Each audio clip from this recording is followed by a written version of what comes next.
자, 두산에너빌리티입니다. 일단은 두산에너빌리티 같은 경우는 4월달 들어서서 2만원대 초반까지 한번 밀린 적이 있었죠. 4월달에 전체적인 시장 흔들림과 함께. 그러고 나서 3만원 수준까지 들어 올려놓은 이후에 다시금 실적 발표 나오고 또 체코 관련된 내용에 대해서 그렇게까지 제가 부정적으로 해석해드리진 않았단 말이에요.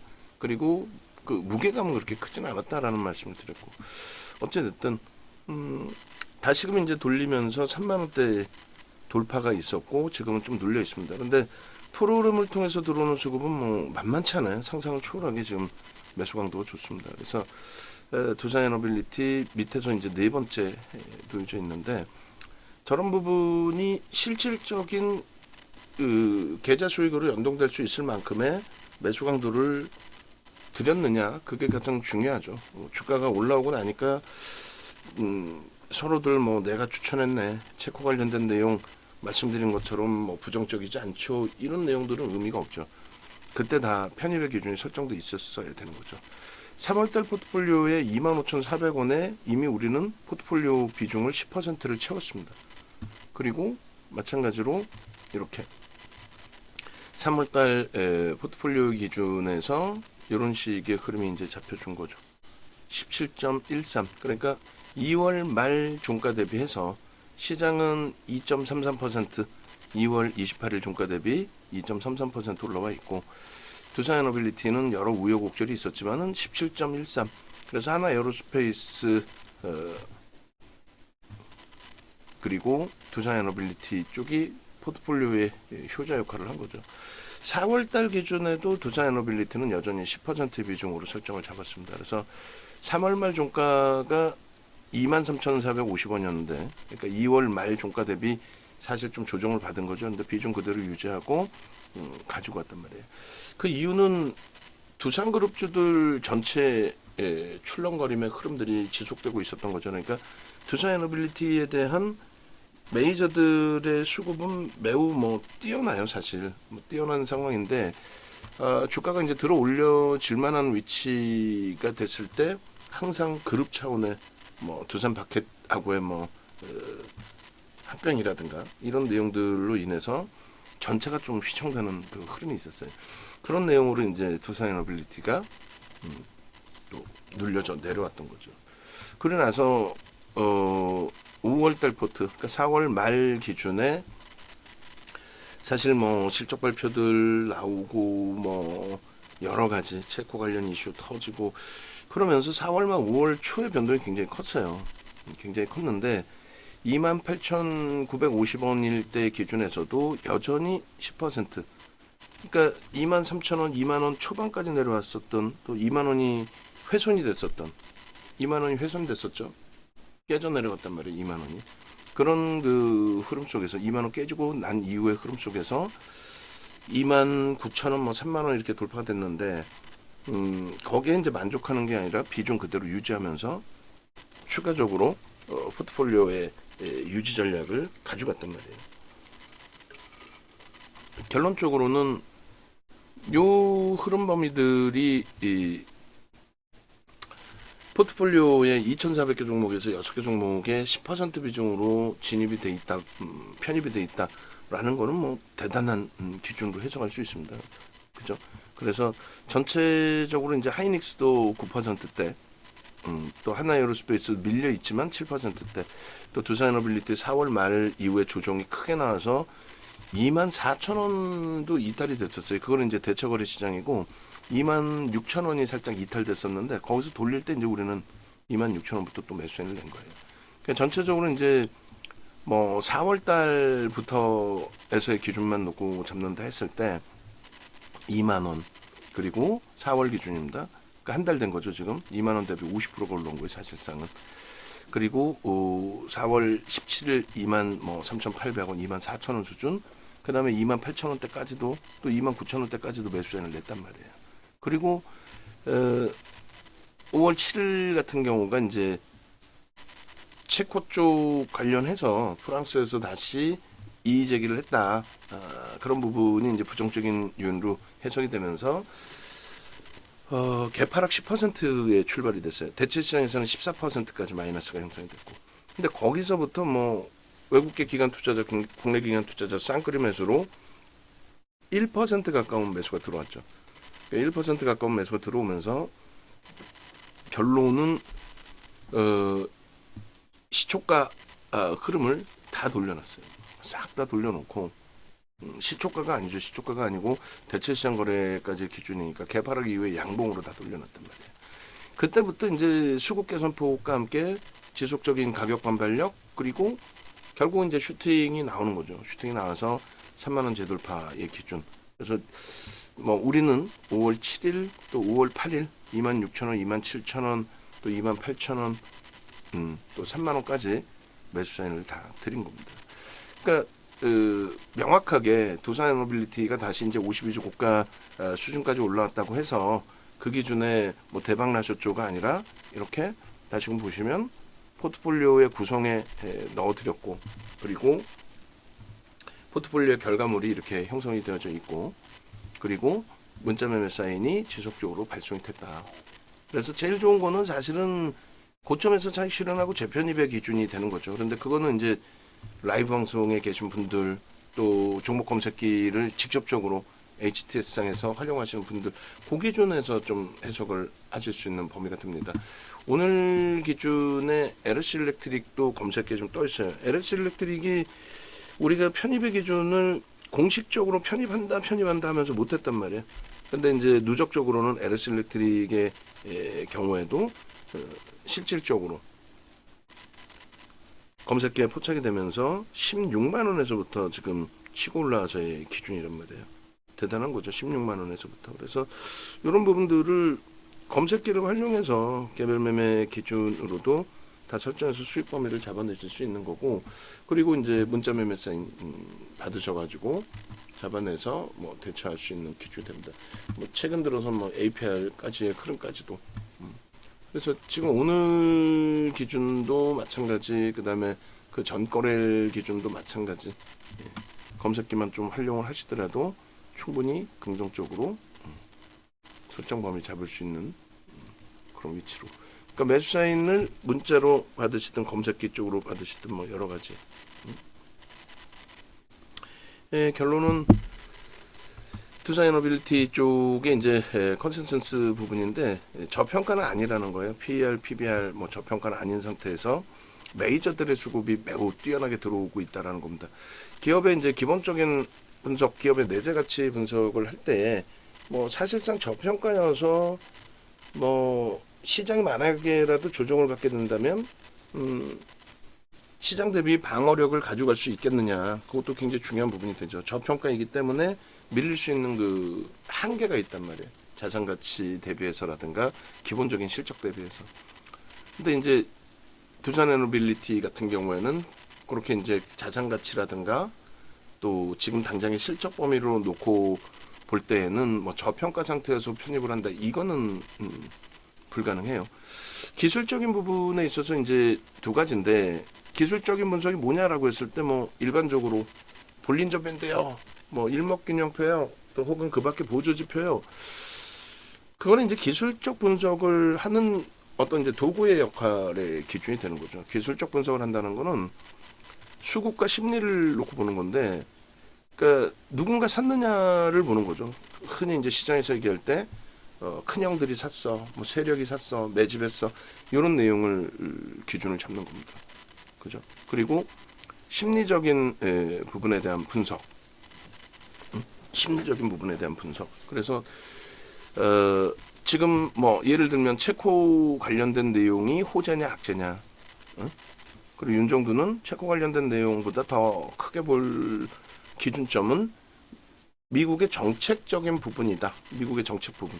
그래서 미국의 정책 부분이라는 거는 이제 아무래도 AI 관련 업체들의 전력 수요가 확장되는 부분들. 그래서 대선 기간 동안에 양당 모두 변압기 부분에 대해서 교체를 하겠다. 전선 교체를 해주고 변압기도 교체해주겠다. 이게 이제 HD 현대일렉트릭이나 LS 일렉트릭에 대한 굉장한 그 수요의 기준이 됐단 말이에요. 그래서 주가를 견인할 수 있는 명분 지난해 기준에 올해는 조정받고 이제 바닥에서부터 꽤 큰 탄력적 반등을 주고는 있습니다만 거래는 좀 제한적이고 그에 반해서 이제 두산에너빌리티 같은 경우에 그 당시에는 그렇게 부각되지 않았지만은 뒷부분에 보여드리겠습니다만 그 부분에 대해서 원전 지금 공화당 정부에서는 이제 원전을 사용하겠다라는 기준이니까 그 부분에 이제 정책적인 수혜 부분을 보는 거예요 저는. 그래서 그런 부분이 제가 이야기해서 되는 게 아니고, 그러니까 여러분들은 이제 시장에서 종목 분석을 할 때 대부분이 이슈 범위, 이 심리적인 부분, 이슈 범위가 전부인 것처럼 해석을 한단 말이에요. 그렇지 않고 진짜 완벽한 저평가냐, 삼성전자, 하이닉스, 현대차처럼 지금 당장의 실적 대비 상상을 초월하게 저평가 상태에 놓여져 있느냐, 기업 가치 대비해서 주가가 저평가 상태에 놓여져 있느냐, 이거를 굉장히 중요시 놓고 보셔야 된다는 거죠. 그랬을 때에 굉장한 저평가이기 때문에 그 종목군들은 이제 기본적인 분석을 통해서 편입 설정을 잡는 거고, 기술적으로는 뭐 지금 막 공격적인 메이저의 수급이 들어오는 건 아니니까요. 그러니까 기술적 분석을 통해서 보는 거는 이제 뭐 예를 들면 오늘 조정이 좀 나오고 있습니다만 방산이라든가 또 하나그룹주들, 하나솔루션 이외에 대부분의 하나그룹주들이 오늘 조정폭이 2, 3%, 5%대까지 확장돼 있단 말이에요. 그래서 그런 그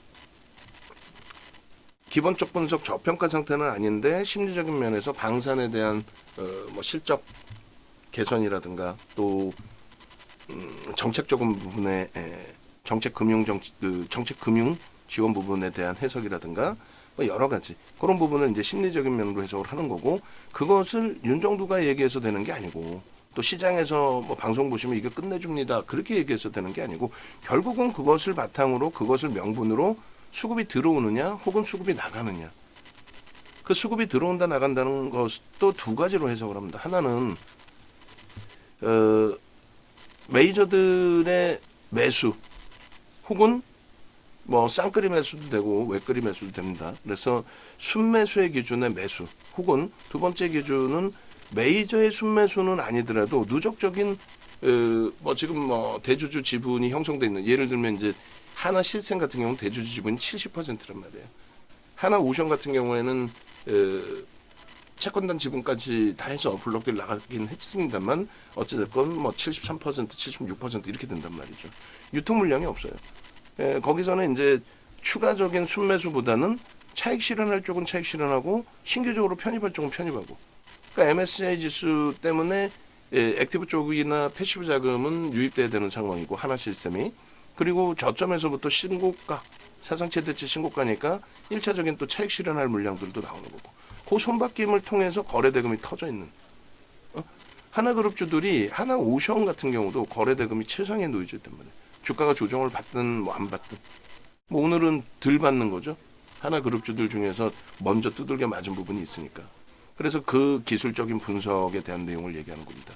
결론은 두산에너빌리티는 수급과 심리적인 면을 우리가 시장에서는 7대3 정도, 8대2 정도 얘기하는데 윤정도는 9대1. 9대1도 아까워요. 사실은 심리는 거의 말 그대로 명분만 되는 거고, 수급이 그래서 결론은 들어오느냐, 얘를 100으로 다 잡아도 돼요. 사실은 기술적 분석은.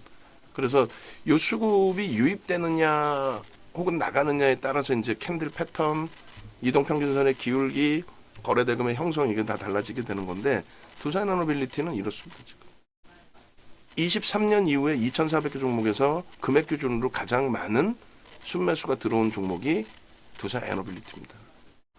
여기서 이제 예를 들면 에코프로 같은 경우는 쌍끌이 순매수 금액으로 가장 많은데 2조 4천억 가장 많은데 왜 밀리냐라고 했을 때 6%대까지 형성됐던 공매도 물량이 상환되는 과정에서의 매수라서 떨어지는 매수, 떨어지는 물량에 대한 매수. 그리고 이제 현대차 같은 경우는 굉장한 저평가라고 말씀드렸죠. 그리고 뭐 방산 쪽에 사상 최대치 신고가 랠리라든가 크래프트 내 추세 강화 부분들, 이런 부분들이 수급 논리에서 이제 해석이 다 되는 거예요. 그리고 23년도면 너무 멀다 하신다면은 작년 4분기 이후에 우리나라에서 가장 많은 매집이 들어와 있는 종목. 그러니까 네이버는 사실상 두산에너빌리티보다는 시가총액이 좀 더 크고요. 또 한 가지는 네이버의 기준은 일단 그 순매수 금액 부분이 들어와 있는 부분이 있는데 거래 대금이 좀 제한적이에요. 그러니까 두산에너빌리티는 최근 들어서 이제 거래 대금이 더 확장이 된 거죠. 어쨌든 두들겨 맞았든 돌리든 뭐 여러 가지 관점에서. 그래서 뭐 한국전력이나 네이버 같은 경우에도 우리가 포트폴리오에 넣어놓고 네이버하고 두산에너빌리티는 주력으로 넣어놓고 또 APR도 지금 편입의 기준을 설정해서 들여다보고 있고 하는데 이 수급 논리에 따라서 얘도 사상 최대치 신고가, 얘도 사상 최대치 이제 신고가 바로 목전에서 다시 한번 눌린 거고요. 그런 식으로 이제 한국전력도 최근 들어서 강세 흐름을 우리가 이제 25,000원부터 이제 편입 비중을 잡아놓은 상태이고, 근데 이제 이런 경우에는 메이저의 특정한 매수세가 들어오는 날을 제외하고는 어때요?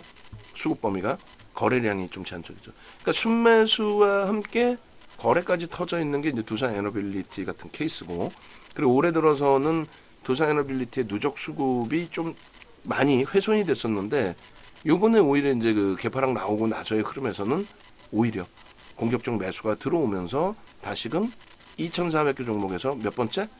5번째입니다. 지금 보시면 현대로템이 3번째죠. 사상 최대치 신고가 랠리. 오늘은 좀 조정받는다 할지라도. 하나에어로스페이스도 사상 최대치 신고가. 올해 들어서만 하나에어로스페이스 30만 원대에서부터 더블 이상이죠. 공매도 때문에 뭐 조정받는다 이런 얘기 있었지만 우리는 아랑곳하지 않고 주력으로 넣어뒀고, 이수베타지수도 이번 5월부터에서는 제외했지만 4월부터까지 가져갔고 지금도 유지하고 있는 기준이죠. 얘도 누적적인 수급 범위가 만만치 않습니다.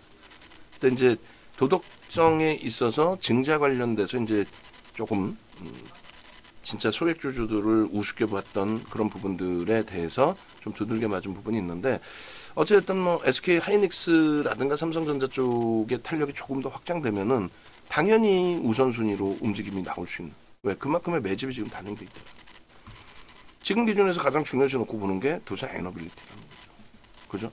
그래서 뭐 23년 이후 또 작년 10월 이후 또 올해 들어서 가장 많은 매집이 돼 있는 종목이다. 그래서 지금 상반기에 최고 수주 총력 기울이고 이제 뭐 수주 된다, 확정된다 이런 내용인데, 뭐 충격받았던 거는 이제 실적 발표에 대한 뭐 재료 노출이라고 할 수도 있고요, 뭐 이슈 노출이라고 할 수 있고, 거기에 이제 체코 원전 관련해서 이제 프랑스에서 또 이의를 또 제기했다 이런 부분인데, 그거는 저는 크게 확대해서 가지는 않는다라고 말씀드렸어요. 그래서 일단 체코 관련된 내용보다는 오히려 가장 중요시 놓고 말씀드리는 부분이 이거라고 그랬죠. 이걸 바탕으로 주력주로 10%나 넣는 거예요. 데이터 센터 전용 전력 생산 및 공급 부분에 있어서 원자력에 대한 부분을 민주당 정부는 쓰지 않는 친환경 정책을 설정을 했고, 공화당 정부는 무슨 소리냐, 이렇게 훌륭한 자원이 있는데 이걸 왜 못 쓰게 하느냐, 사용하자. 그런 부분에 있어서 굉장히 두산 에너빌리티 쪽의 수혜 부분, 정책적인 수혜 부분이 노출이 되고 언급이 되고, 그리고 실질적으로 그것에 맞는 수급이 유입돼 있다는 거예요. 이걸 제가 아무리 강조를 한다고 해도 이 부분에 있어서 메이저들 쪽에서 수급이 들어오지 않는다면 의미가 없죠. 근데 메이저가 어떻게 돼서 수급이 들어왔잖아요. 그 수급이 뭐 제한적인 수급이 아니지 않습니까?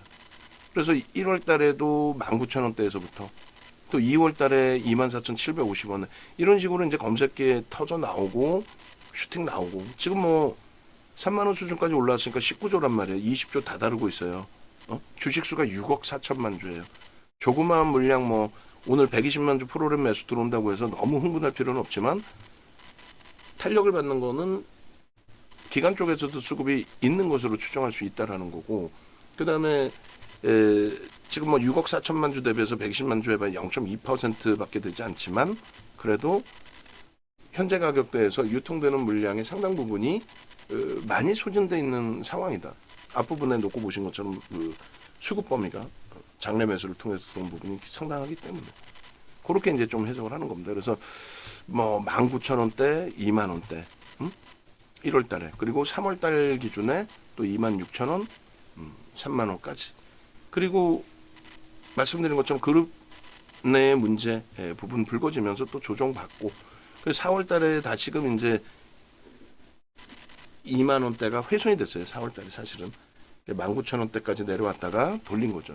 그래서 21,000원대, 23,000원대 이제 검색계 또 뜨고 난 이후에 이게 바로 이제 3만 원대까지 쭉 뻗어 올라갔단 말이에요. 계속 3만 원대까지 뻗어 올라갔는데 결론적으로는 이 4월 말 변동성에 결론은 이제 윤정두가 전체적인 매도 사인을 드리지 않았단 말이에요. 왜냐하면 주력 포트폴리오의 10%를 가지고 있는 종목이라서 매도 사인을 드리지 않고 연휴 기간 끝나자마자 개파락으로 떨어져 버려가지고 거기서 이제 과연 이제 어떻게 대처할 거냐인데 다행히도 굉장히 강력하게 돌려줬다는 거죠. 그 돌려진 이유는 뭐 여러 명분을 시장에서 갖다 붙이긴 하겠지만은 뭐 결론은 윤정두 이야기처럼 그것이 정책적인 기준의 수혜여서일지 아니면은 뭐 또 다른 내용이 될지 그것은 누가 무슨 뭐 시험 보는 것처럼 해서 뭐 체크해서 오픈해 주는 건 아니잖아요. 결론은 이제 그 추이 추세가 어떻게 형성되느냐가 중요한 건데 요게 이제 1월달 기준에서의 19,000원 넘길 때의 갭상승의 일봉입니다. 거래가 터트려지고 장중의 기준에 갭이 나와서 저런 흐름이 나올 때 여기가 이제 스타트가 되는 관점이다라고 해서 이제 가지고 나서 보여드렸던 기준이 되고 이때 이후에 저 화살표 그어드린 부분이 거래 터지고 나서의 흐름이에요. 그리고 실질적인 수급이 저렇게 들어와 줬던 그런 흐름입니다. 그런데 그 이후에 이제 수급이 조금 꼬여졌던 부분이 있었죠. 그래서 일본 기준에 이제 3만 원 넘기고 슈팅이 나오겠구나 하던 시점에 다시금 무너져 버린 거예요. 그래서 일봉을 다시 한번 이제 잘라서 올려드릴 텐데 그 전에 뭐 예를 들면 오늘처럼 이렇게 검색기에서 떠주고 그리고 한미반도체가 또 오래간만에 떴습니다. 한미반도체도 우리도 이제 진입하고 나서 이제 좀 그 불편한 부분들이 좀 있었는데 결론적으로 이 한미반도체 같은 경우에도 삼성전자, 하이닉스, IT 전체적인 흐름이 긍정적으로 이제 형성이 되어주기 시작하면 그러면 충분하게 긍정적인 뭐 해석을 할 수 있을 만큼의 변동성의 확장이 긍정적으로 충분히 나와줄 수 있을 거예요. 그리고 LS 일렉트릭, HD, 현대 일렉트릭 뭐 이런 종목군들의 흐름들도 미국의 이제 정책주로서의 부각되는 부분이 있잖아요. 그러니까 뭐 충분히 훌륭하죠. 그리고 두산도 지금 지주사 두산도 떠 있어요. 그러니까 종목이 사실 많이 떠 있는 건 아니에요. 전체적으로 해봐야 종목 수가 몇 개, 4개 정도 되죠. 그러니까 V1300까지 해서 4개가 떠 있는 겁니다. 그러니까 이제 이런 그 종목군들이 뭐 떠 있고 형성돼 있을 때 여러분들이 이 부분을 활용해서 검색기 활용해서 대처할 수 있는 부분도 있고 그리고 이 부분을 문자로도 여기 있는 이제 두산 에너빌리티 같은 경우는 오늘 뭐 검색기 뜨기 전부터 또 문자로도 설정을 잡아드렸으니까 그런 부분으로도 이제 활용해서 또 보실 수 있는 부분도 있고 그죠. 그래서 일단은 어쨌든 그 VVIP 방에 계신 분들은 이 HTS 버전을 좀 많이 활용하시라고 말씀을 드리는 거고 외부에 계신 분들도 이 검색기 그리고 검색기를 받아도 나는 활용을 잘 못하겠다 하시는 경우도 있을 수 있단 말이에요. 그러신 경우에는 문자 매매 사인 받으셔서 대처해서 수익을 좀 잡아내셔야 될 거 아니에요. 그러니까 중간 부분이 제가 이제 없어졌는데 뭐 예를 들면은 이런 거죠. VVIP 방에 이제 강아지님 같으신 경우가 목요일 금요일자 기준 보시면 APR 같은 경우에 시가총액이 4조에 달한단 말이에요. 지금 단계적으로 폭발적으로 시세가 나온 기준이 되죠. 그래서 APR이라든가 이런 종목군들을 강아지님 같으신 경우는 전부 이제 활용을 해서 5월 7일도 마찬가지고 5월 8일도 마찬가지고 지금 장은 변동성이 굉장히 크게 확장돼 있어서 편안한 그런 위치에서 좀 들여다보실 수 있는 장이 된단 말이에요. 뭐 하나솔루션도 지금 31,000원에서 지금 얼마까지 가 있어요? 34,000원 넘겼잖아요. 그죠? 이게 목요일이에요. 그러니까 금요일, 월요일 이틀 동안에 10%. 하나시스템 오늘 좀 많이 두들겨 맞아서 44,400원인데 1.5% 정도 돌리면 매수사인을 낼 겁니다.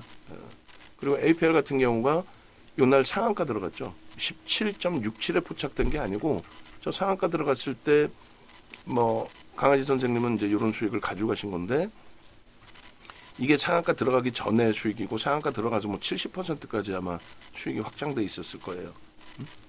그리고 APR 뭐 검색기 뜬 거는 9%대 캡처한 게 있는데 실질적으로는 9%도 아니에요.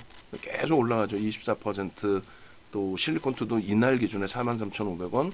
그리고 추가적으로 또 그리고 LIG 넥스원도 마찬가지. LIG 넥스원도 41만 9,500원까지 찍었어요. 41만 9,500원.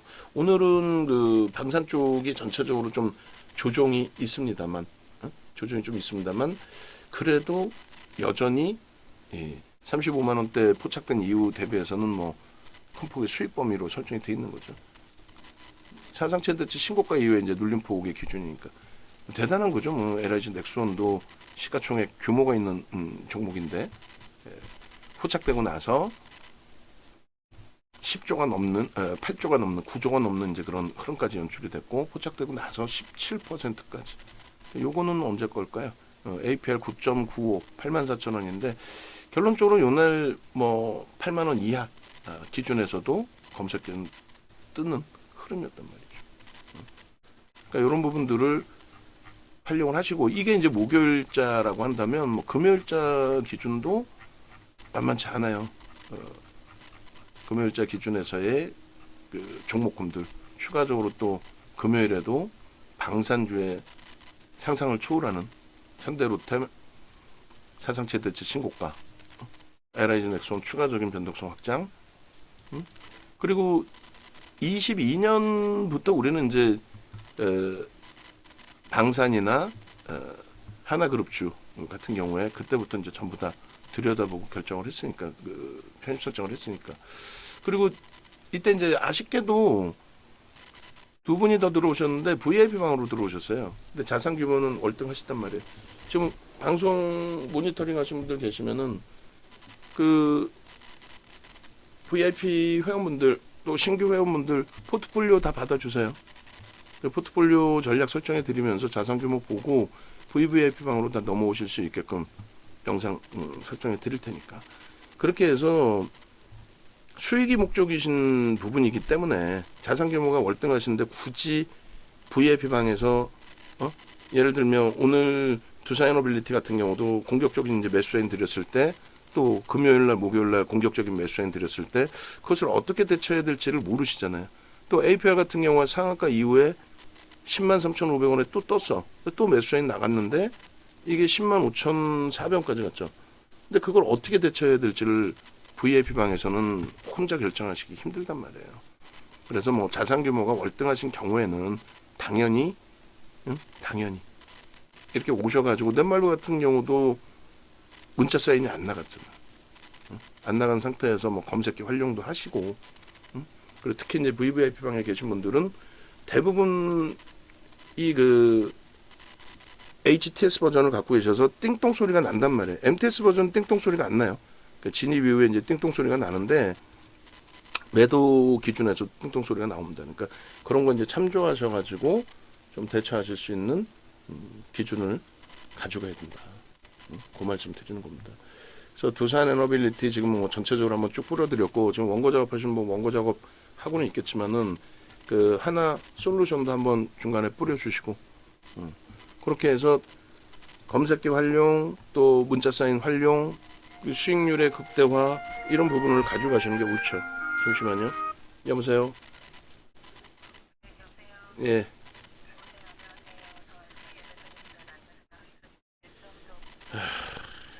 보험 문자 나오고 앉아있고 답답합니다. 자, 그래서 일단 외부에 계신 분들은 이렇게 네이버에서 윤정도 검색하셔서 유튜브 찾아오시고 혹은 유튜브에서 윤정도를 검색하셔도 돼요. 그래서 APR의 전략이라든가 또 에이벨바이오 지금 조정이 좀 심화돼 있죠. 근데 42,000원부터 포착이 돼서 뭐 4월 7일날 상한가 이후에 74,100원까지 갔단 말이에요. 지금도 일단은 오늘도 뭐 조정이 있습니다만 유지하면서 좀 대처를 하고 있는 거예요. 긍정적으로 해석을 하고 그리고 뭐 하나 시스템이라든가 하나 시스템도 신고가 내고 이제 눌림폭이에요. 대체거래 시장에서 사상 최대치 신고가를 48,200원을 찍어주고 오늘 조정이 거의 뭐 6%대까지 고가 대비해서는 뭐 더 밀려 내려와 있습니다만 사상 최대치 고점 찍고 나서의 흐름이니까. 그리고 하나 오션, 그 밖에 하나 에어로스페이스라든가 두산 에너빌리티라든가 이런 종목군들의 흐름 범위들을 다 여러분들 뭐 수익 범위로 가져가셔야죠. LS 일렉트릭 같은 경우도 마찬가지. 지금 계속해서 고점 돌파를 지속하고 있죠. 하나 솔루션도 지금 지속적으로 34,000원 넘기면서 고점 돌파의 기준이 잡혀 있고. 그래서 검색기 무료 사용 부분은 유튜브 메인 화면에서 이렇게 보시면 신청이 있어요. 누르시고 이제 신청하시면 되고, 그 다음에 네이버에서 이제 공식 홈페이지 찾아오시면 이렇게 되어 있습니다. 그래서 말씀드린 것처럼 오늘 검색기에서 두산에너빌리티가 떴는데 뜬 가격이 조금 늦게 떴어요. 29,600원 뭐 이렇게 떴을 겁니다. 근데 뭐 물론 그 이전에 다 검색기에 떠 있었죠. 지난 목요일, 금요일, 또 월요일 뭐 이렇게 그렇게 되면서 이제 검색기에 설정이 된 거고, 그다음 포트폴리오 구성 아까 보신 것처럼 뭐 3, 4, 5월 달 포트폴리오에 두산에너빌리티를 10%씩 비중을 넣어드린 그 포트폴리오 구성부터가 이제 VIP 방 기준에서 설정입니다. 그리고 VIP 방은 말씀드린 것처럼 자산 규모가 1억 이상이신 분들은 사실상 그 1억 이상이신 그 자금이 모든 그 여유 자금이 다 주식으로 들어와 계신 건 아닐 거란 말이에요. 대부분이 뭐 부동산 자산 있으시고 뭐 주식 자산 또 외화 자산 뭐 채권 자산 이렇게 뭐 분산돼서 조금 있으실 거란 말이에요. 그래서 결론적으로 VVIP 방의 기준은 수익을 좀 극대화하시는 기준이 되는 거죠. 자산 규모가 있는데 뭐 예를 들어서 이번 그 VIP 방에 오신 분들 기준에서도 꽤 많은 분들이 뭐 억 단위 이상은 다 대부분. 왜냐하면 방송에서 자체에서 조 단위 이상, 그리고 결국은 꼬맹이들 얘기 듣고 뭐 내일장 공략주 쓰레기들 계잡주 들어가 봐야 하루 이틀 반짝하더니 내가 잡은 게 최고점이더라. 이런 걸 매번 겪으시니까 그러면서 방송에서 봤던 하나그룹주, 방산주, 두산에너빌리티 이거 다 신고가 나오거든 계속. 처음에는 이게 과연 내 계좌를 플러스로 전환시켜 줄까? 라는 의구심이 들었는데 결국은 그런 종목이 다 수익을 내주거든요. 그러니까 그것을 봐왔기 때문에 그것을 보신 분들이 가입을 진행을 하신단 말이에요. 그럼 그런 분들께서 실질 수익을 내시려면은 그 기준점이 어떻게 잡혀야 돼요? VVIP 방에서 같이 움직이시고, 예를 들어서 지금 두산에너빌리티 3만 원 넘겼다가 눌림목이야. 그럼 그 눌림목 이후에 어떻게 대처할지에 대해서 들어갔다가 이거 나 오늘 샀는데 손실이야. 손절할래. 이런 개념이 아니라 손절을 할 때 하더라도 전략을 제대로 듣고 대처를 해야죠. 지금 영상을 유료방에 오픈을 해드리겠지만은 이 오픈해드리는 영상을 보시고 다 듣고 나서 대처하기에는 뭐 그래도 상관없습니다. 우리 주력주로 조금 더 가져가는 추세적인 매매에서의 위치의 종목이기 때문에. 근데 변동성이 있는 뭐 APL이라든가 이런 경우에는 뭐 어떻게 대처하실 거예요? 그죠? 그래서 그런 부분을 잘 확인을 하시고 활용을 하실 수 있는 기준이 돼야 된단 말이에요. 그래서 VVIP방. 그리고 장중에 마찬가지예요. 장중에 뭐 예를 들면은 문자가 꼭 나가면 제일 좋겠는데 나가지 못할 경우에 흐름들이 있잖아요. 그죠? 문자가 못 나가고 이거 편입의 기준을 설정할까 고민을 하는 경우들. 그런 경우들의 기준에 라이브 방송에서는 편입할 수 있습니다라든가 그런 기준점을 새롭게 잡아드리는 거고. 그래서 하여간에 뭐 라이브 방송 기준에서의 설정 범위를 좀 여러분들 기준에서 가져가실 수 있어야 돼요. 라이브 방송으로 오시고 나머지 부분 이제 두산에너빌리티의 차트 부분을 누적 수급 범위하고 또 차트 부분을 별도로 또 자르겠습니다. 일본 기준에서 지금 이제 검색기에서 29,400원 기준에서 이제 왔다 갔다 하는 매수 신호의 기준이 이탈 그리고 재편입 뭐 이렇게 나오고 있습니다. 그러니까 지금 보시면은 이렇게 나오고 있어요. 아직까지 이제 뭐 이쪽은 이탈 범위까지는 일단 아니고 진입 이후에 흐름 자체가 고점 찍고 좀 많이 미끄러졌어요. 만약에 여기서 이제 더 미끄러지면은 매도 그리고 탈퇴 그리고 재진입 이렇게 나옵니다. 아직까지는 뭐 고점 대비해서 그렇게까지 벅찬 상태는 아니에요. 그래서 조금 더 눌리더라도 여전히 매수 기준이 930 시스템에서는 나오는 거고요. 그리고 먼저 이제 방송에서 보여드린 차트가 요 자리죠, 정확하게. 그렇게 해서 이날 2월 10일의 기준이고 이게 이제 2만 원 공방이 나오는 시점이었습니다. 그리고 종가는 2만 원에 딱 끝난 그런 위치예요. 그래서 요 방송 화면이 이제 여긴 거죠. 요 위치 일봉 기준에 그 줄거놓은 일봉의 기준이 지금까지도 유지가 되고 있는 겁니다, 사실. 그죠? 근데 여기서 이제 과도하게 조정을 받았단 말이에요. 어떤 이유에서든 과도하게 이제 조정을 받았던 부분이고, 그리고 이제 지금의 기준에서는 이제 다시금 소나 모멘텀 차트에서 되돌려주고 있어요. 수급이 월등하게 이때 오히려 개선이 되면서 흐름이 나와줬고요. 소나 모멘텀 차트의 고점에서 이제 꺾인 흐름이 있었는데 지금 다시 꺾임과 크로스가 나올 수 있는 위치에 영선 위에 놓여져 있다라는 거예요. 그래서 일본 기준에서 글쎄요, 어디서부터 땡길까요? 여기서부터 땡길까요? 그렇게 해서 갭이 나왔고 갭이 나왔는데 이 갭 부분의 흐름을 훼손시키면 불편하단 말이죠. 그러니까 추세 강화 부분이 훼손이 되니까. 근데 다행히도 추세 강화를 훼손시키지 않고 방어를 해줬어요. 물론 이제 여기가 지켜졌으면 제일 좋았었죠.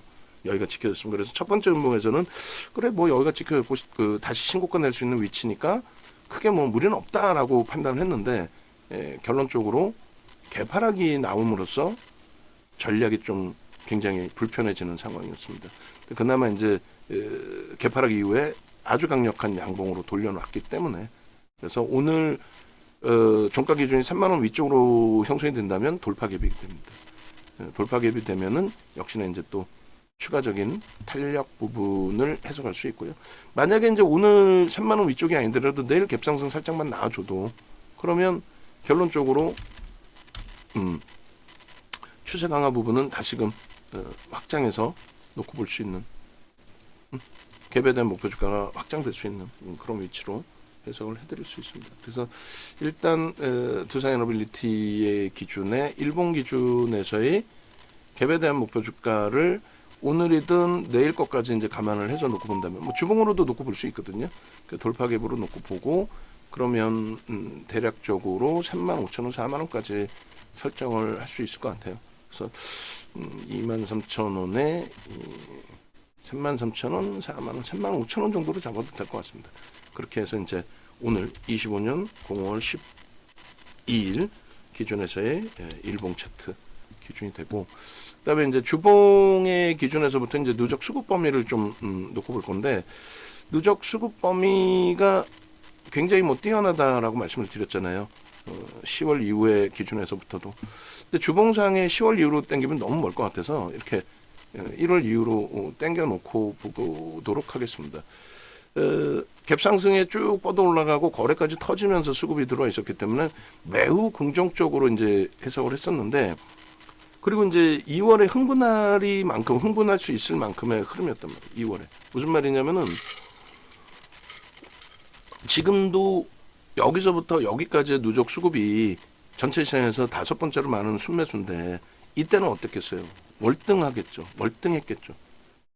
그리고 지금 오늘 수급도 긍정적일 것으로 해석을 합니다. 다만 이제 120만 주대 프로그램 매수가 지금 100만 주 이하로 좀 줄었어요. 그 손바뀜일지 차익 실현일지 그것 때문에 이제 한 템포 눌려진 부분이 있는데, 뭐 그렇다 손 치더라도 뭐 일단 뭐 긍정적으로 해석을 하겠습니다. 그래서 오늘의 위치가 이제 이번 주간 단위의 기준에 돌파 갭이 될 수 있는 위치로 그렇게 이제 해석을 하고 있는 거고,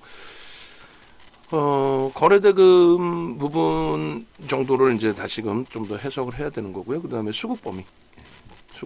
그래서 이 정도를 뭐 2만 원이라고 설정을 잡는다라고 했을 때 35,000원이 갭에 대한 목표 주가 설정 범위가 될 수 있습니다. 그리고 수급 범위는 말씀드린 것처럼 이 부분의 수급이 오늘 기준에 외국계 기관 투자자, 국내 기관 투자자 쌍끌이로 좀 형성이 되어 주기를 바라는 거고, 그리고 저 앞전 고점을 넘기기 위해서는 아무래도 저점 그러니까 수급 범위에 있어서 이제 거에 수급이 형성돼 있을 때, 예? 그러니까 2월 중순 그때 수급만큼 추가적으로 좀 유입되는 모양새가 형성되어 주기를.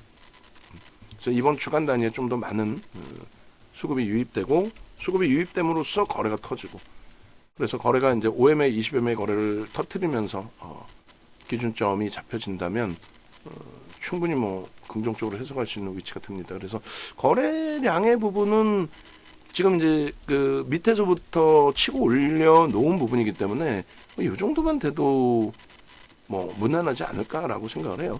주간 단위에 6천만 주, 주간 단위에 6천만 주. 그리고 당연히 이 고점을 이제 넘기는 흐름의 기준을 잡아서 1억 주. 근데 여기도 뭐 그럼 7천만 주로 잡을까요? 아예?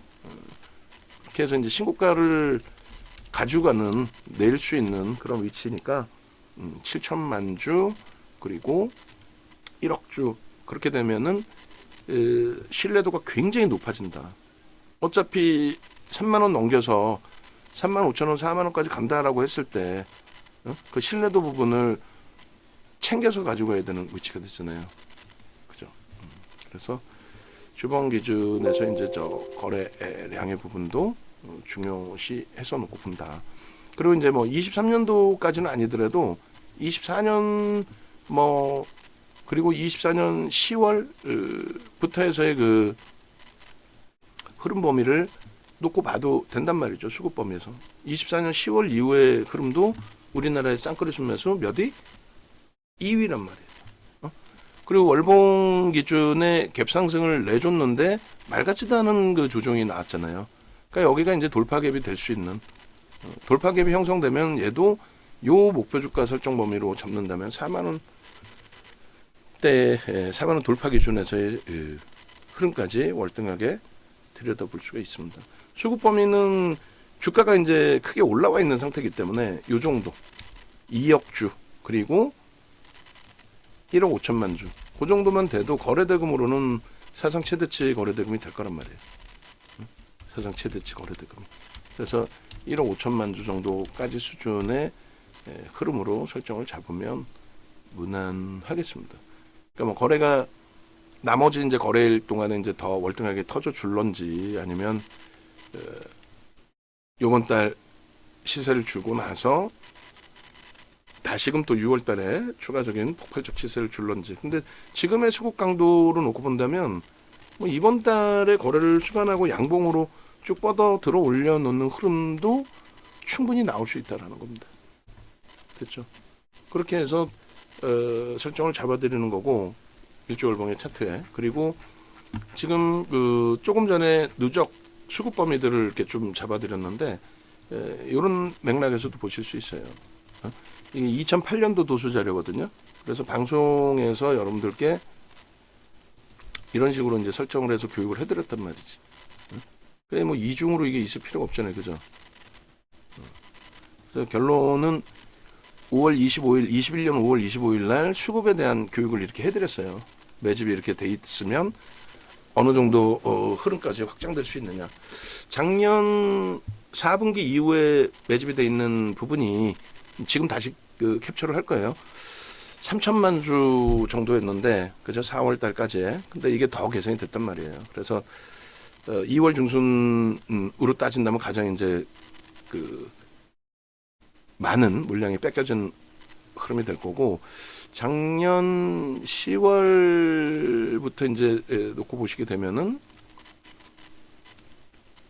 개인들이 이제 본격적으로 물량 뺏긴 그 흐름이 정확히 이제 10월 뭐 4일도 아니 7일이네요. 뭐 4일로 잡을 필요도 없고 7일 정도 잡으면 될 것 같아요. 그래서 작년 10월 7일부터 지금은 이제 추정치니까 금요일까지의 누적 수급 범위를 보시면 외국인들이 2,100만 주, 개인이 3,300만 주 뺏겼고 쌍끌입니다. 이런 경우도 이제 좀 많이 없죠. 그러니까 쌍끌이 순매수 결론적으로 연기금이 가장 금융당국의 혼이 많이 나고 까불지 마라는 얘기를 많이 들었지만 결국은 연기금의 수급 범위가 굉장히 뛰어난 그런 종목입니다. 기관들 쪽에서. 연기금은 아무래도 이제 중장기적인 추이 추세를 많이 가져가는 쪽이니까 그래서 이렇게 보험까지. 그래서 연기금 쪽에 이런 그 편입 그렇게 되면서의 슈팅 3,400만 주면 5%가 넘는 매집입니다. 작지 않아요. 작지 않습니다. 그래서 24년 10월 07일부터 그렇게 해서 5%대 매집이 단행돼 있다. 5%대 매집이면은 매집 평균 단가 대비해서 얼마요? 30에서 50% 정도 들어 올릴 수 있다. 이렇게 이제 저는 해석을 하는 거고. 그리고 요걸 이제 차트로 한번 이렇게 놓고 보시면은 뭐 작지 않습니다. 굉장히 많은 누적 수급 범위가 형성이 돼 있죠. 그래서 파란 색깔 선이 이제 개인이에요. 개인이 작년 10월 7일 이후에 꽤 많은 물량을 뺏겼다. 그렇게 설정을 해드리는 거고.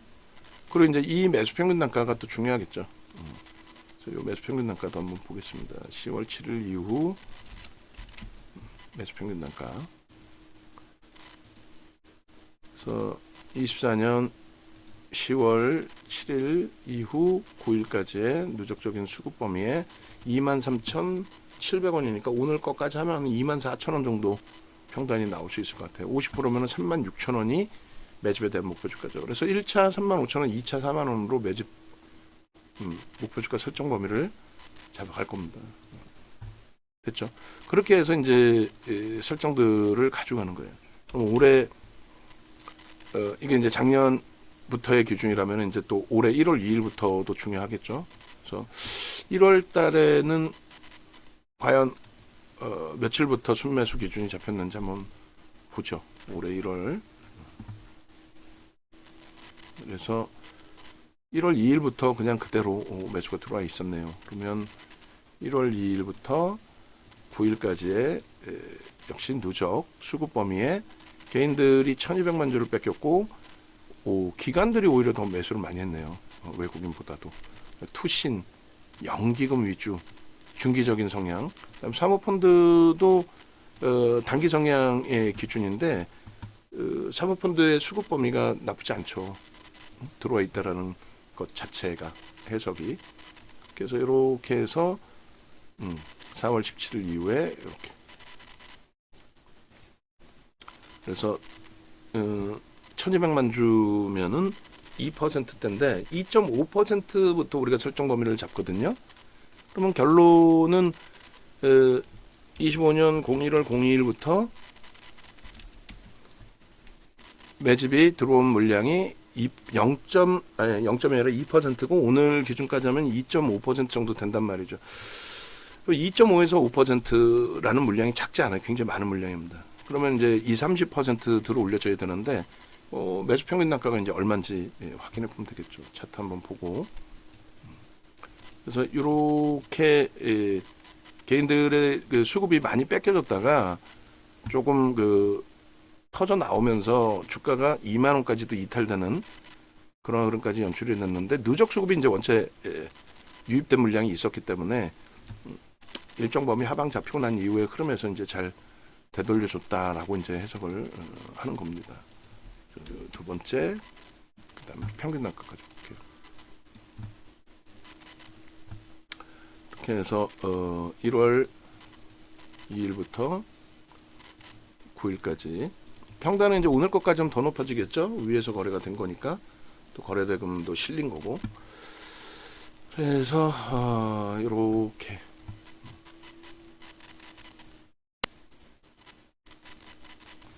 일단은 25년 1월 2일에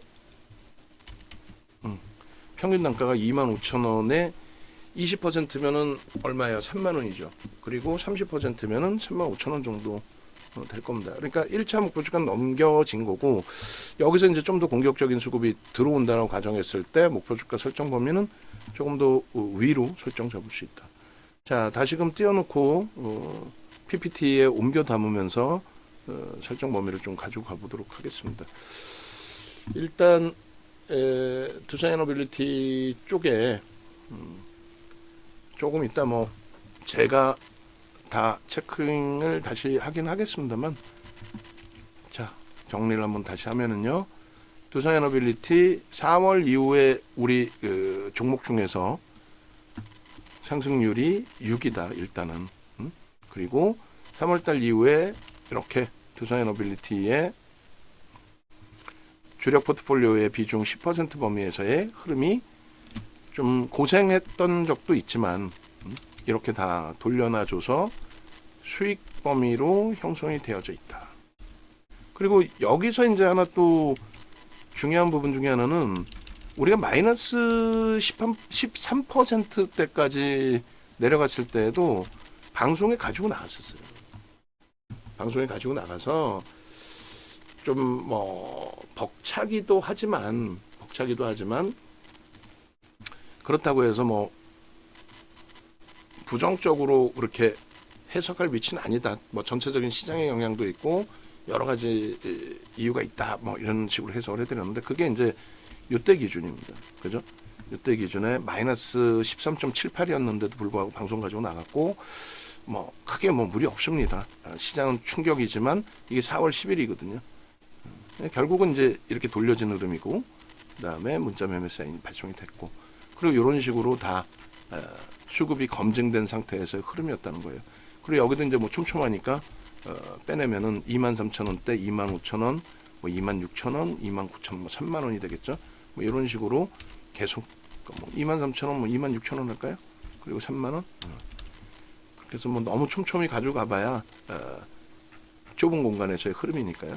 그러고 나서 그 지금 기준의 4월 30일 이후에 여기서 이제 PPT, MTS 부분을 다시금 이제 올려놔 드리면 일단 4월 말 이후에 고점 찍고 이제 충격이 좀 컸었잖아요. 고점 찍고 거의 뭐 20%가 밀렸어요. 이틀 만에 그냥 단박에 그냥 말 같지도 않게. 그래서 그 출렁거림에 어려운 부분이 있었는데 결론은 28,000원대 이제 5월 9일 날 우리는 이제 문자는 26,000원대. 그러니까 라이브 방송이 중요하다는 거죠. 26,000원에 나갔고 매수 사인이 28,000원에 이제 검색해 뜨고 29,650원 있는데 지금 또 떠 있어요. 그러니까 29,400원, 450원에 뜬 걸로 교체를 해드릴게요. 그렇게 해서 검색기 기준에 설정이 돼 있고 편입 설정이 돼 있고 그리고 여전히 이제 매수 유지이기 때문에 3만 원까지 따라붙었던 부분에 대해서 부정적으로 해석하지는 않겠다라는 거죠. 3만 원까지 따라붙은 부분에 대해서. 그래서 결론은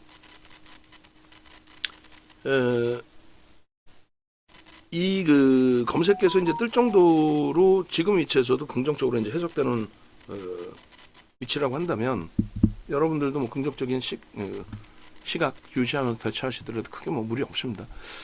29,150원에 이제 떴는데 그거는 이제 제가 캡처를 못했고 그래서 일봉 차트의 기준에 이렇게 그래서 요 일봉 차트 부분 수정을 해드리면은 조금 전에 우리가 잘라놓은 일봉 요 기준입니다. 그렇게 해서 잘라내기 이렇게 해놓고 요 부분에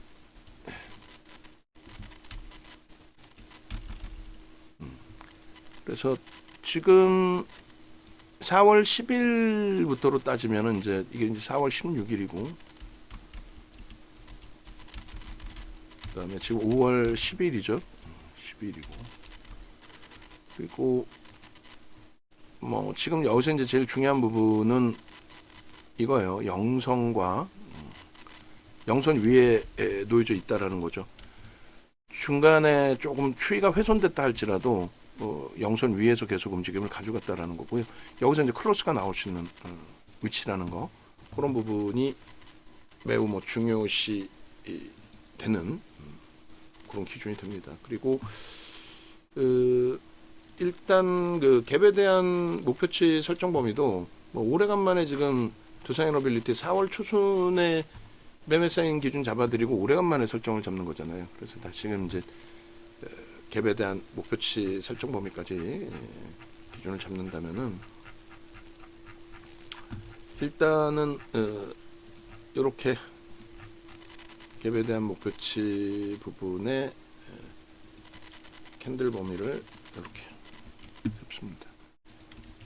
이렇게 그래서 지금 또 이제 좀 더 확장이 돼야 되겠습니다만 요 높이만큼의 목표주가 설정 범위 35,000원으로 잡을게요. 그렇게 해서 돌파 갭의 기준으로 설정을 잡고 35,000원, 4만원의 기준으로 설정을 잡겠다. 이렇게 그래서 글씨 크기를 좀 줄이고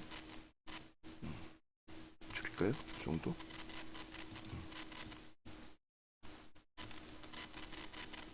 그래서 35,000원,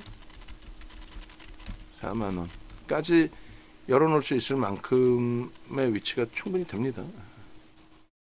그렇게 놓고 보고요. 요 조금 더 18, 16 사이즈, 18 사이즈, 18 사이즈로 그렇게 해서 이제 갭에 대한 설정 범위를 잡고요. 거래는 5MA, 20MA 거래가 터졌는데 요 거래가 당연히 더 확장이 돼야 되겠죠. 이렇게 거래 확장이 돼야 되고 그 거래 확장되는 부분도 마찬가지로 이렇게 이제 줄을 거놉니다. 근데 이 부분은 당연히 앞에 거래량 부분들을 다 넘겨야 돼요. 사실은 하루에 1,000만 주의 기준이 아니라 그 이상의 거래로 터져야 됩니다. 1,500만 주, 2,000만 주 뭐 이렇게 됐죠? 그리고 이제 불기둥 AI 검색기 기준에서는 여기는 차트는 그 4월 저 바닥 범위가 이제 4월 16일 날로 잡아져 있는데 4월 뭐 17일 날로 할까요? 4월 16일?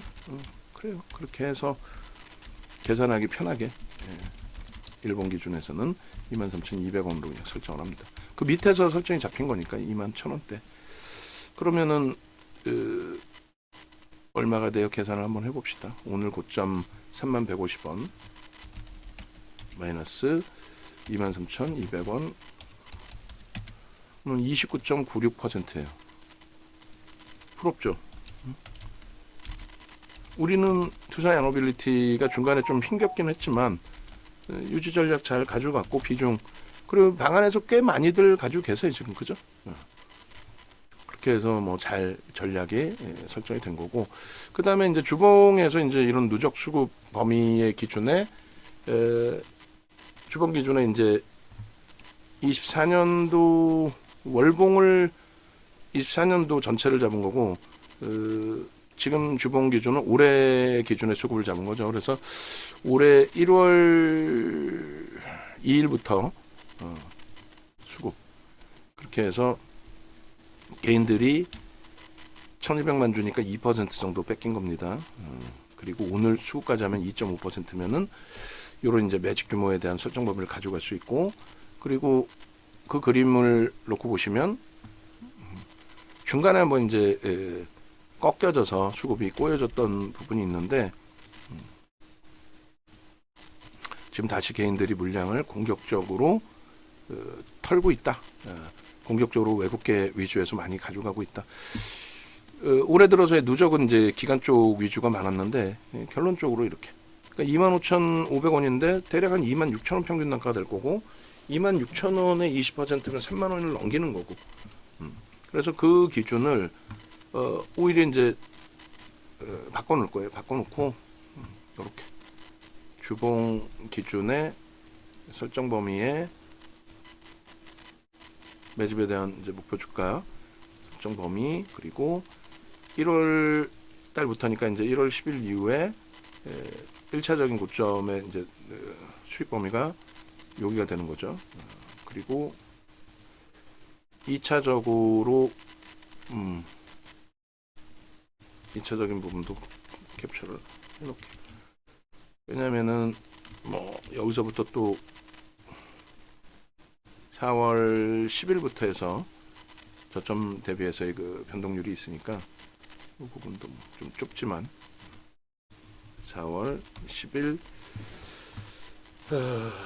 누적 수익률 보면은 4월 10일 날 21,400원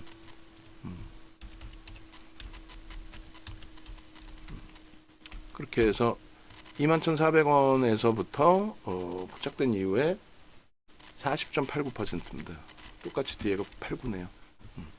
그렇게 되어 있고 이제 매집에 대한 부분이 이제 25년 01월부터 이 기준이 잡히잖아요. 01월 2일부터 그렇게 해서 매집의 규모는 1226만 주. 오늘 마감 이후에는 이제 바뀔 겁니다. 오늘 원고가 별로 없으면, 원고 작업하시는 분 원고 별로 없으면 요거 이제 다 1200, 요거 오늘 날짜로 좀 수정을 해야 되고, 원고 많으면 뭐 수정을 안 해도 상관없습니다. 그렇게 해서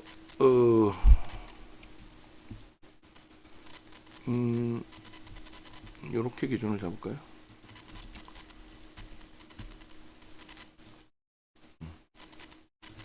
요게 이제 퍼센테이지로 나누면 2% 조금 넘는데 마감까지 하면은 2.5% 가까이 될 것 같아요. 나누기 6억 4천만 주. 1.92 정도 됩니다. 1.92. 어쨌든 따지면 퍼센테이지로 따지면 뭐 크지 않는 물량이지 않느냐 이렇게 해석하실 수 있는데 아니에요. 뭐 누적 범위들이 원체 튀어나니까. 그래서 잠시만요.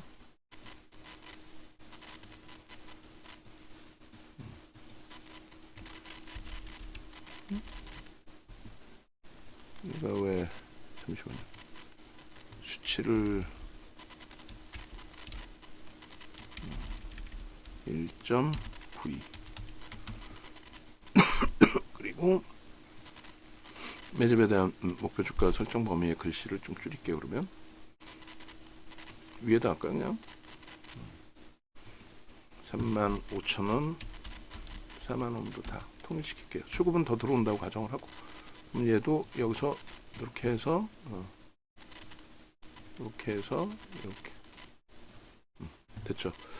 그렇게 해서 이제 1월 10일 이후에 누적 수급 범위고 5월 10일 기준, 그리고 25년 1월 2일부터 01월 01일부터 그 다음에 월봉입니다. 월봉에서도 24년부터도 뭐 보실 수가 있는데, 아까 잘라놓은 게 24년 10월부터인가요? 언제부터죠? 좁은 공간으로 잘랐는데 24년 10월부터 24년 10월 7일 그죠? 24년 10월 7일부터 따지면 5% 이상입니다. 그 먼 구간이 아니에요. 사실 10월부터 하면은 3개월, 8개월째인데 8개월째에 어쨌든 우리나라 그 전체적인 외국기관 쌍끌이 순매수 순위가 최상이잖아요. 그죠? 최상이란 말이에요. 이렇게 영상을 녹화를 하면 사실상 이거를 끝까지 다 보실까라는 생각을 해요, 저도. 근데 이제 라이브 방송에서는 듣기 싫으셔도 계속 듣게 되는 거고, 그게 이제 누적적으로 계속 여러분들 포트폴리오 전략 꾸리실 때에 사실상 기준점이 되는 거고, 외부에 계신 분들은 VIP 방에 계신 분들조차도 이거 사실 끝까지 들으시겠어요? 저라도 안 들어요. 결론은 사려는 거야 말려는 거야 이렇게 생각하시지, 이걸 뭐 누가 끝까지 듣겠냐고. 그 차이도 굉장히 커요. 그래서 요 3,399만 주 오늘 기준에서는 더 되겠죠. 3,399만 주 오늘 것까지 하면은 더 확대가 될 겁니다. 나누기 6,400만 주, 6억 4천만 주 하면은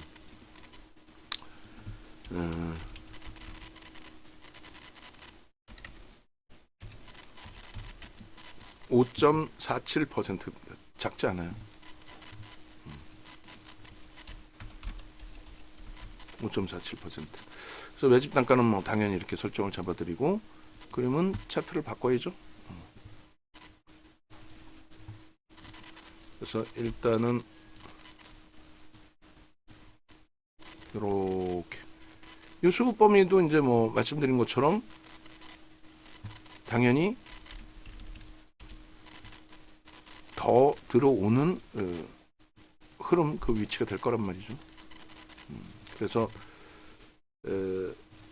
요 수급 범위들이 중요하니까 이제 동그라미를 여기서 가지고 와서 붙여 놓을게요. 얼마나 못 들어집니까? 여기 수급이 당연히 지금 더 들어오는 위치가 될 겁니다. 그죠? 그리고 여기서 이제 갭에 대한 부분도 돌파 갭에 대한 기준에 설정 범위가 잡힐 수 있는 위치다. 그렇게 이제 좀 해석을 해드렸고, 그래서 얘를 빼고 돌파 갭의 그 설정 범위를 좀 잡아야겠네요. 그냥 얘도 매집 목표 주가 크기를 좀 줄이고, 왜냐면 갭에 대한 목표 주가도 넣어놔야 되니까.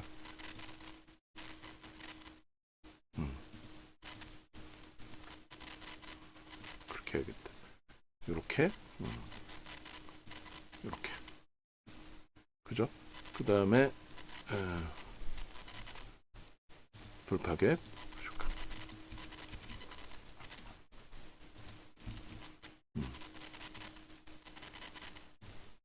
그래서 조금만 줄이고, 여기는 오 막대기.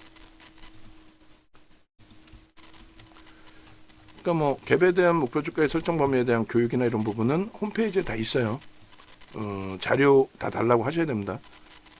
자료 달라고 하셔야 되고, 기존 회원님들은 이제 뭐 교육 자료는 다 갖고 계시는 상황이니까. 그러니까 이런 게 확인될 때 매수 사인이 형성이 돼서 나오는 거죠. 그냥 뭐 검색해서 아무렇게나 매수 사인이 형성되거나 그런 건 아니에요. 그죠? 그렇게 해서 돌파 갭, 그 다음에 매집에 대한 목표 주가, 그 다음에 월봉 기준에서도 똑같이 매집에 대한 목표 주가, 그리고 월봉 기준에 24년 1월부터 해서의 고점까지의 고점이 여긴가요? 여긴가요? 이게 이제 좀 바뀌어져야 되겠죠. 25년 1월 맞네요. 이 정도. 그리고 이제 여기에 대한 갭에 대한 기준도 사실은 형성이 돼 있어야 되는 게 맞습니다. 근데 현재로서는 동그라미만 가지고 올게요. 그렇게 해서 이렇게. 그러면 갭에 대한 설정 범위가 잡힌 거고, 요 수급 범위의 강도가 조금 더 확장이 돼야 된다라는 거는 뭐 아시고 계실 거고.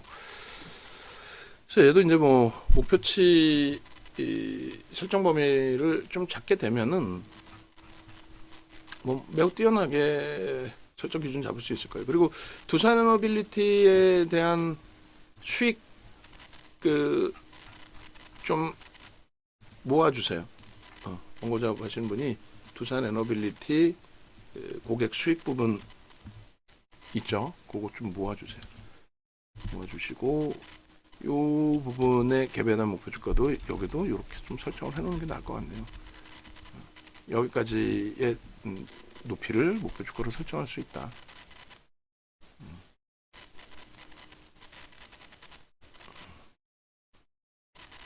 이게 줄을 잡아내기가 좀 쉽진 않네요.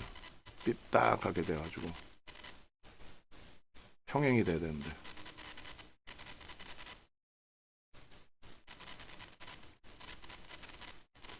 모르겠다. 삐뚤어져도 뭐 어쩔 수 없죠. 거슬리는데 삐뚤어지니까 이 정도. 오케이. 그렇게 해서 여기도 마찬가지로 돌파 갭에 대한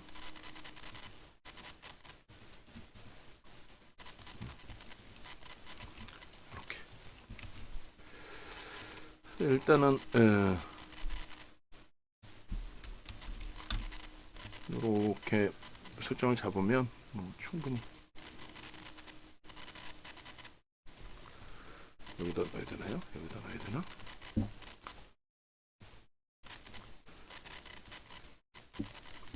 모르겠다. 1차 2차 없애고 뭐 이렇게 써봐도 될 것 같은데, 그죠? 그렇게 해서